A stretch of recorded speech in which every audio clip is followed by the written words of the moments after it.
Zdravo, ja sam Aleksandra i danas ćemo praviti ove divne mini kiflice. One su idealne za dječju užinu koju mogu ponijeti u školu i veoma su pogodne za zamrzavanje. Pripremite 800 g brašna i u njemu napravite malo udubljenje. Dodajte 7 g suhog kvasca, 450 ml toplog mlijeka i 1,5 kašiku meda ili ako nemate med može i šećer. Ovo samo malo promiješajte i ostavite 10 minuta da se kvas aktivira. Kada se kvasac aktivirao, dodajte 50 g maslaca sobne temperature. Dodajte 150 g gustog grčkog jogurta ili ako nemate gusti jogurt možete koristiti i kiselu pavlaku. Dodajte i 15 g soli. Ovo mijesite samo dok se brašno i mokri sastojci pomiješaju, to jest dok ne vidite onako vidljive tragove brašna i onda ostavite na sobnoj temperaturi 20 minuta da počne proces stvaranja glutena. I dragi moji, nakon 20 minuta možemo da premijesimo tijesto. Tijesto će i dalje biti meko, ali će biti mnogo lakše za rukovanje zato što se gluten već fino razvio. Ovako tijesto mijesite možda neke 3-4 minute. Evo vidite kako ono bilo meko na početku, ali se već formira jedna fina loptica i tijesto se više ne lijepi. To jest malo se lijepi, ali uopšte nije strašno. Sada je tijesto lijepo umiješano. Evo vidite kako je ono fino, čvrsto i može se ovako lijepo formirati loptica. Tijesto sada ostavite da nadođe na sobnoj temperaturi oko 45 minuta. I dragi moji, evo nas, tijesto je nadošlo.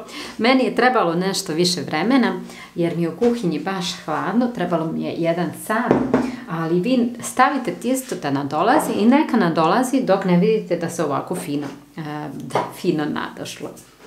Sada pospite radnu površinu brašnom, ali ne previše. I prebacite tijesto preko radne površine. Pospite tijesto malo brašnom i odozgo. Povucite ga ovako na sredinu. Pritisnite rukama da stvorite oblik kruga. Tijesto treba da vam bude jednake debljine u svim dijelovima. Sada uzmite oklaviju i razvucite tijesto, ali uvijek zadržavajući oblik kruga. Vidite da li imate brašna i da li je potrebno da stavite još.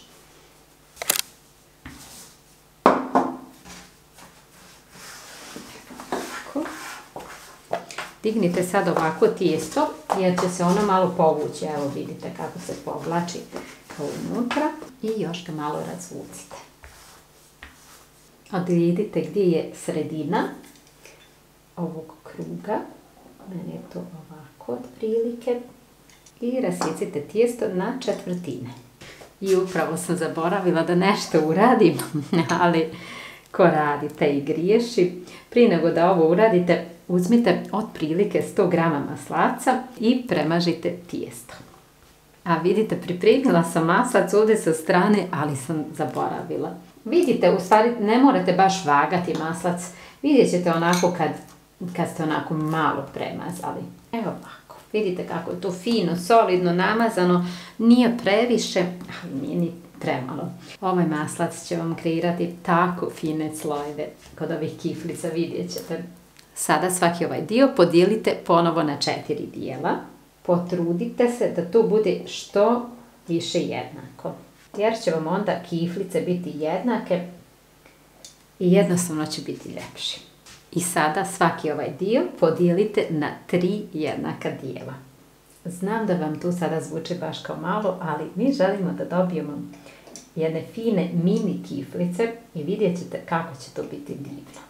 Mene su oduševile, zbog toga sam vam morala snimiti ovaj recept. Ponovo kažem, pokušajte da tu bude što više jednako, jer kad su ovako male, zamislite da jedna baš bude veća, a druga da bude ovako mala, baš malicka. Ja ću odmah sad jedan dio umotati, pa ću onda ostatak sjeći. Uzmite jedan krak, vidite kako je to. I jednostavno umotajte lagano. I sad zamislite koliko će ovdje biti ovih slojeva. Pogledajte. I ove kiflice vam neće stajati onako baš fino, zato što su baš visoke, a male. Teško će vam stajati, ali nemojte, vjerujte, vidjet ćete kakve su lijepe. I pogledajte ovo. Vidite kako je ona lijepa. I pogledajte koliko slojeva će ona imati. Zbog toga napravite kiflice ovako da budu jednake. I nastavite ovako dok ne smotate sve kiflice. Možda će vam trebati malo vremena, ali vjerujte, isplati se, zaista su divne. Prvo poredajte po ovako velikoj tepsi 7 kiflica dijagonalno. Na taj način će vam lijepo kiflice ispasti, lijepo će vam nadući i bit će onako fino jednake. Znači ovdje imamo 7 dijagonalno, ova osnovna dijagonala, 7, 6, 5, 4, 3 i 2 na kraju. I dragi moji, pogledajte ovu divotu. Pogledajte kako je ovo fino i skladno. Ove mali kiflice su jednostavno tako nekako, ne znam, prelijepe su zaista. Ovo je sada potrebno da ostavite da nadođe na sobnoj temperaturi oko 45 minuta. Pogledajte kako kiflice izgledaju kada su nadošle. Sada ih trebamo samo premazati istopljenim maslacem. Ovako. I ove kiflice pecite na 180 stepeni od 25 do 30 minuta. I dragi moji, pogledajte ovu divotu. Pogledajte kako ove divne kiflice sada izgledaju. Baš su fine zato što su tako male. Kada ispečete kiflice, odmah ih pokrijte salvetom tako da ova para ostane unutra i da one ostanu meke. I dragi moji, jeste li spremni? Šta mislite, da li su meke? Pogledajte kako su meke. Da probam.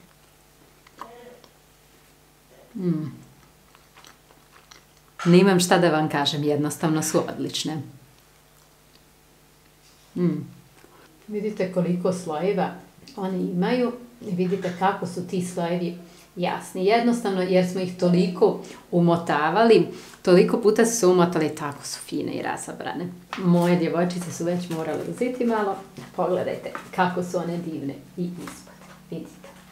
Ono što ja radim i što je veoma praktično je da ove kiflice možete staviti u zamrzivač i kad vam je potrebno, samo izdvojite onoliko kiflica koliko vam je potrebno i ostavite ih navečer na sobnoj temperaturi za ujutro ili jednostavno zagrijete ih u mikrovalnoj ili u rerni. Samo je vrlo važno da kada ih zamrznete, sve ih ovako razdvojite, jer ako ih zamrznete u komadu, posle neće se moći onako lako odvojiti. A ovako ćete moći izdvojiti onoliko kiflica koliko vam je potrebno.